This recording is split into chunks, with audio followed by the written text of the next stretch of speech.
Hello, everyone. It's Alex Patel, and this is going to be my fourth podcast. So, today we're going to go back to the three topic format, and we're going to be covering our ongoing coverage of the shutdown slash the debt ceiling crisis. So, that's going to be the first topic. Our second topic is going to cover gerrymandering within the United States. And our third topic will focus on the relation between labor and capital in the United States, worker rights, things like that. And we're also going to bring in some examples from the country of Germany, which I think has important lessons for the United States. So just some quick announcements and changes with this podcast. Next week or next podcast, I'm going to actually be having someone else with me. His name is Magana. He's a colleague of mine, or friend. Colleague is perhaps too fancy of a term, but he's in my minority politics class here at American University, and he's going to be on, and we're planning on covering the ongoing shutdown, if that's still going on at that time. We're going to talk about gridlock in Washington, voter ID laws, things like that. So stay tuned for that. That'll be exciting because it's just not me talking all the time. Also, another announcement. I'm going to be changing up the format a little bit to make the episodes a little bit shorter. So I'm going to try to keep it within 20 to 30 minutes. Just logistically, I figured people get really bored with long YouTube videos. So I'm going to try to just do quick tidbits so that you don't have to watch a whole lot of stuff because it's easy to lose attention. So with that, let's just go straight into it, and we're going to cover the government shutdown and the debt ceiling crisis. So I want to talk about sort of a new way of looking at how negotiations are done in this particular way. To me, it's unfair for the Republicans to ask for getting rid of Obamacare or delaying it, given their relative political position within the United States. So let's examine that point. If you look at the United States government, what do we see? The presidency is controlled by the Democratic Party through the office of President Barack Obama. The Senate right now has a slight majority in favor of the Democratic Party, and the House is controlled by the Republican Party. So Republicans can't really claim that they really control government when they control one half of one branch of government. And we're going to exclude the judiciary, for the purpose of this discussion because it's nonpartisan or not party-based. So when we look in context, it would be a different scenario if the president was Republican, if the Senate was Republican, if the House was Republican, if they had all those things going for them, the Republican Party, or if all those three went for the Democratic Party, then this would be a different story, and I would see, like in the case where all three, the presidency, Senate, and Congress, all went to the Republican Party, I do see room to negotiate, but in this case it's an unfair burden, because you see, the Democrats don't really get anything in exchange, and I'll explain that. See, the deal is that the Republicans essentially defund Obamacare, but the Democrats don't get anything in return. Because having a functioning government is a non-exclusive benefit. It's not like some Democrats gain something inherent to the Democratic Party or something that advances their interests simply by having a functioning government. A functioning government is essentially a non-partisan issue. It's good for everyone, and we want the government to be able to pay its workers and to function as the United States of America. So Republicans cannot logically, from a simple cost-benefit analysis and looking at their political power, make the claim that it is fair for them to negotiate on this point, because it's not. The Democrats don't get anything in return. In fact, the Democrats already negotiated. Most of the deals coming out with this clean resolution on passing a budget without any of these extra Affordable Care Act stuff attached on goes back to sequester level funding. Now, the Democrats already negotiated. Democrats wanted about $1 trillion in funding, but now it's a little under $1 trillion because of the negotiations that were made. So Democrats were already willing to negotiate and give in, and now Republicans want even more. And to me, it's unfair for the Democrats to give in any further in, given that they've already negotiated. Now, I myself am very mad at President Barack Obama because, in a sense, they're very bad at negotiation. Many times they give too much up to the other party, considering that they control both the Senate and the presidency of the United States of America. And just from a political feasible standpoint, we see that the Affordable Care Act won't really ever get repealed, at least under the Obama administration. So I don't understand the Republican game plan from that either. President Obama is not going to somehow pass a repeal of his primary legislation. And even if he vetoes it, which is likely to happen, the Senate is not going to overwhelmingly support the repeal of the Affordable Care Act. There's just not enough votes. So with that being said, I think it's unfair for Republicans to play hostage with something so serious. And I take this issue especially seriously, not only because I'm a political science student and I very much don't like the way that there's really much hostage taking tactics are going place. And of course, I mean that metaphorically, and please don't exaggerate that in hyperbole. No, they're not actually hostage takers, but metaphorically, it's a good representation. But I'm especially mad because I actually live in the city of DC, and it's affecting millions of people, both directly and indirectly. It's affecting the services we can provide, from cancer research uh, to furloughed workers, etc. And that's just not right. It even affects students at my own university because we have interns there and workers, and it's just not right to shut down the government unnecessarily. And right now, it's likely to be one of the worst shutdowns because both sides don't seem to give. But there is some good positive encouragement that a short term debt ceiling deal can be reached. So let's go on to that point. So let me clarify something on the debt ceiling, which I feel a lot of people don't understand. And that's that the United States has sort of a debt ceiling bar. So whenever we want to borrow money that we don't have, we can borrow a certain amount. The debt ceiling was basically put in place to act as a restraint on that. However, what's the estimate of us hitting the debt ceiling is debt that we've already accrued, that we're already spending money that's going to exceed that. So in a sense, raising the debt ceiling doesn't make us spend any additional debt per se or in itself. It just helps us allow us to pay for the things we already pay. So I do not understand the argument where they say it's going to increase the debt. It does increase the debt, but indirectly. It's not as though raising the debt ceiling raises the debt. It just says we're going to do this for the purpose of paying our bills. And I posted a challenge on my Facebook page of naming a financial crisis since the year 1900 in the United States that's been caused solely by the public debt. And I actually talked about this in my first podcast. The debt only matters in that how large is your debt to GDP ratio, how much is public, how much is private, how much is owned by foreign countries and how much is owned by U.S. citizens, and can the United States print its own money? Now, granted, there is some danger because our debt GDP ratio is getting a lot higher, but it's the fact that we can print our own currency and that a lot of the debt is still held by U.S. nationals is a good sign that we should be fine. And again, there hasn't been any financial crisis since 1900 that's been caused solely by the debt. It's manageable. It's manageable. And remember, if your GDP is really high and its growth is outpacing the debt, then you're in good hands. So if you invest a lot in public infrastructure, yes, it costs more from the government perspective, but at the same time, you actually, because of the multiplier effect, get more in return. So with that being said, I think it's smart to pass a budget. I think it's smart to get the government going, and I think it's smart to raise the debt ceiling. But I do agree that kicking the can down the road is a very bad idea because a lot of these proposals and these clean resolutions only extend the budget or the debt ceiling for a very small amount of time.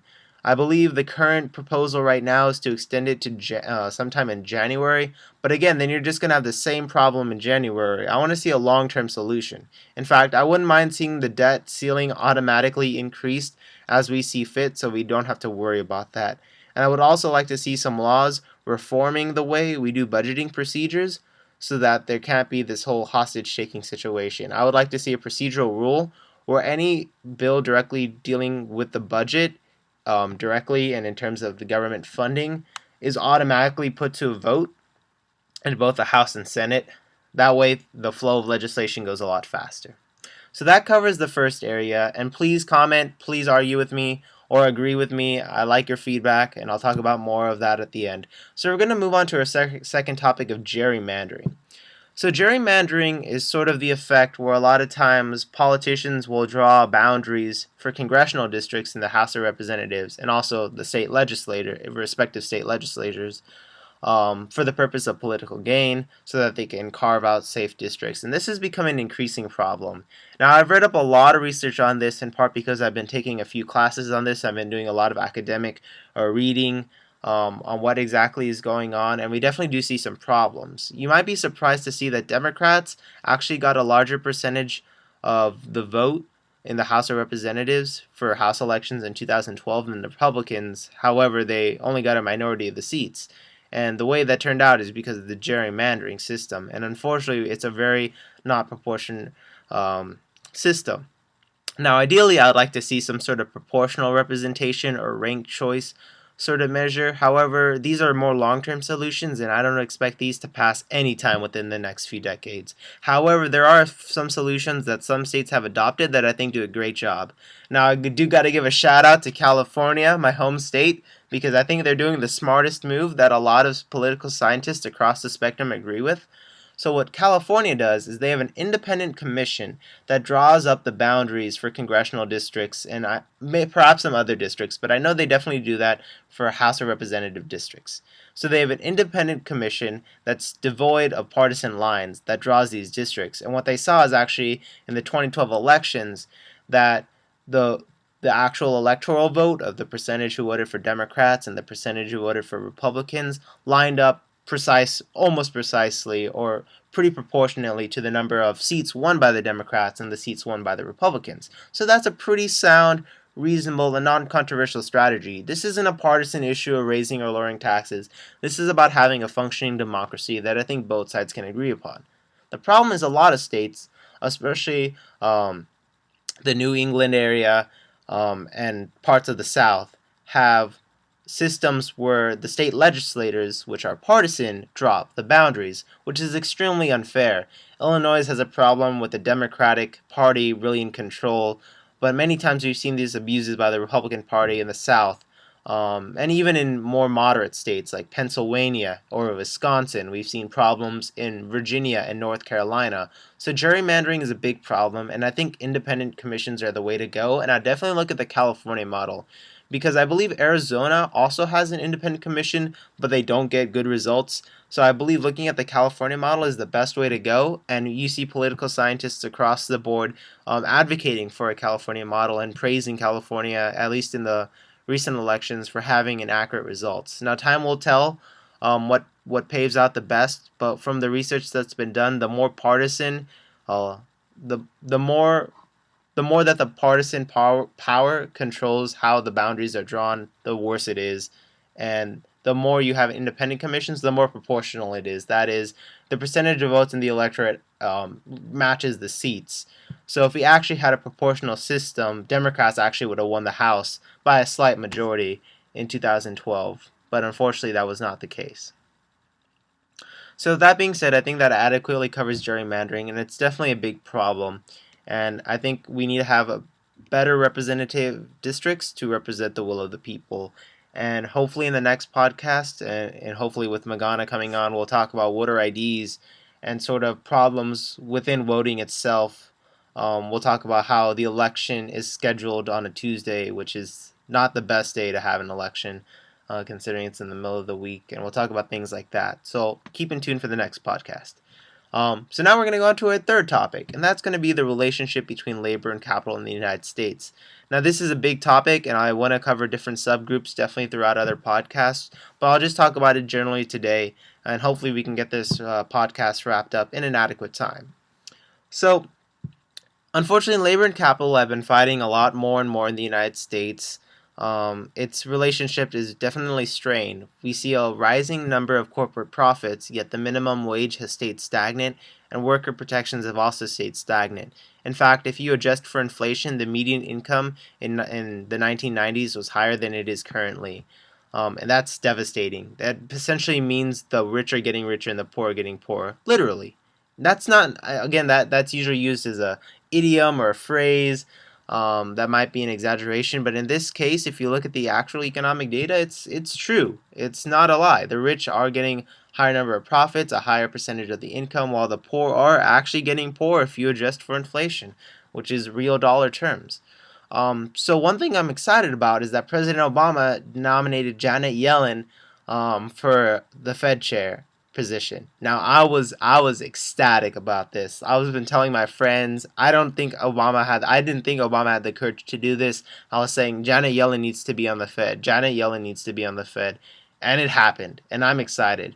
Now it's going to be a long and tedious and it's going to be a teeth-biting confirmation.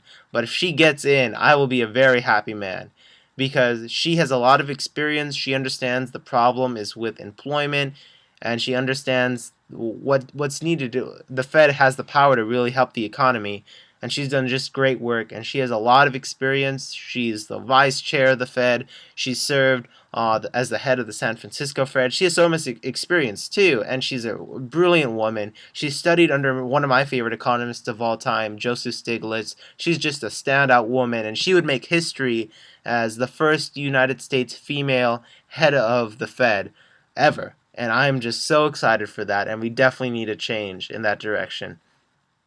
So I am ecstatic. Um, but going back to the relationship between labor and capital, I think it's important to recognize that small businesses are important to creating jobs, but guess who's probably just as pivotal? The average American, the American consumer. Because how do small businesses, or just businesses as a whole, operate? People have to buy it. So every time you buy something, you're really building that business. You're allowing them to succeed, especially if you're helping these small businesses and buying from them. And so there was a TED Talk that was the only TED Talk banned, I believe, in history by one of the founders of Amazon. I forget his name. I apologize. But his whole point was that even though he's a millionaire and everything, it's really the small guy, the little guy, the consumer that's helping to create the jobs, and that the notion that small or that businessmen create jobs is a total myth. And to some extent, I largely agree with him. I believe that we have to realize that workers are important with businessmen. Now, we don't want to take that point too far and say that businessmen don't matter at all, or that entrepreneurs, we don't want to downplay their effects on the economy and their positive results. But we also have to keep in mind that consumers are equally important, and empowering them is great. If we give them a higher minimum wage, that's more money they can spend in businesses or save money and put that money in the bank, which is good for lending purposes. And keep in mind that there's a good distinction to be had between small businesses and big businesses. Big businesses in the United States tend not to create jobs anymore because of outsourcing, economies of scale, things like that. But upgrowing, starting businesses, those are the small businesses, they're the ones creating jobs, as well as the consumers. So I think labor and capital need to work hand in hand. The problem is a lot of the way that boards are structured, boards of directors and company power usually goes towards the capital holders, and unfortunately means workers have no say. And so this goes back to the German tie. In the German model, labor makes up half the board, so there's an inherent they're part of the inherent decision-making process, and they're more involved. Laborers also help make important decisions with the company. They help set the tone, and we've seen increased productivity. In fact, the Germans have a higher output per hour, I believe, like higher worker efficiency than the United States. That is, they have a higher output per worker per hour. I believe that's true. Than the United States. So they're actually proportionally a little bit more efficient than they are, because even though they pay their workers a high wage, which might be a cost, the workers are in turn really efficient. They're highly educated. A lot of them go to vocational training, which is something I want to talk about in another podcast, is that the importance of vocational training and how college is not as important as it used to be in the modern world. But we'll cover that for another day. And so it's just important to realize that helping labor helps capital as well. I want it to be a symbiotic relationship where the labor gets to help and have their input heard so that they can make the company better, and that the company doesn't ignore labor and treat them without any respect. Because oftentimes you'll have the heads making all this money, getting the time off, not having to work so much, at least for big businesses. I know small businesses it's a little bit different. But that's definitely a large case in big businesses. Whereas the laborers are working, 50, 60-hour work weeks, minimum wage, trying to support families, and it's important for them to be strong, because the stronger they are, the stronger the U.S. economy is. The best time in U.S. history, really, in terms of proportionate value, was the 1940s to the 1960s, in large part because we built a growing middle class. We had the GI Bill, which helped people get education, and we actually cared about worker rights, and we extended protections for them. We established the 40-hour work week. We established safety laws. We established portions of the minimum wage, which allowed the middle class to grow, which allowed people to buy from businesses in a large number and help those businesses grow, and we got a lot of tax revenue as a result, and the economy was booming. But somehow we forgot all those lessons and forget what really made the United States of America. It's the combination of the worker and the businessman uniting, but unfortunately they've been fighting each other for the last 30 years, starting largely with the philosophy of Reaganomics, which I'm going to say something really controversial, but I felt it kind of created this class division in society. You know, we have classes in the United States. I know it's something we don't like to say, but it is true. And there's this myth that Republicans always scream class warfare. But the truth is, screaming those words doesn't really change anything. The truth is, people are disrespected. The classes are fighting one another. We're not trying to lead to some sort of violent revolution. All we're saying is we want a moderate increase in the minimum wage, some increased worker protections. Um, we want respect, and we want our voices to be heard when it comes to company decision-making processes. We're not asking to make all the money and for all those profits to go to us. We just want our voices to be heard and some basic protections and to be treated like human beings. And I think that's the way the laborers should phrase it, and I think that's the way the Democratic Party, the Green Party, or anyone advocating for these rights should phrase it, because I think that's a lot more persuasive than just saying that there's abuses and look at all these profits. I think calling it a symbiotic relationship really reminds people of what made the United States of America, what made us who we are. With that being said, I think that covers my podcast. Please comment, reply, give me topics to talk about in the future. If you'd like to call in for a show and have a discussion, please do that. This podcast is as important as my viewers are, and I know I don't get more than 20 hits per video, but for all those people that do watch, even if it's just for a minute or so, I do appreciate your support. And if you've made it this far, that means you watched the whole thing. So with that being said, thanks so much for your support. Have a great day. Hopefully you learned some things. If you have any questions or comments, please just message me, comment on the video, let me know. So with that being said, have a great weekend, and that concludes the fourth podcast.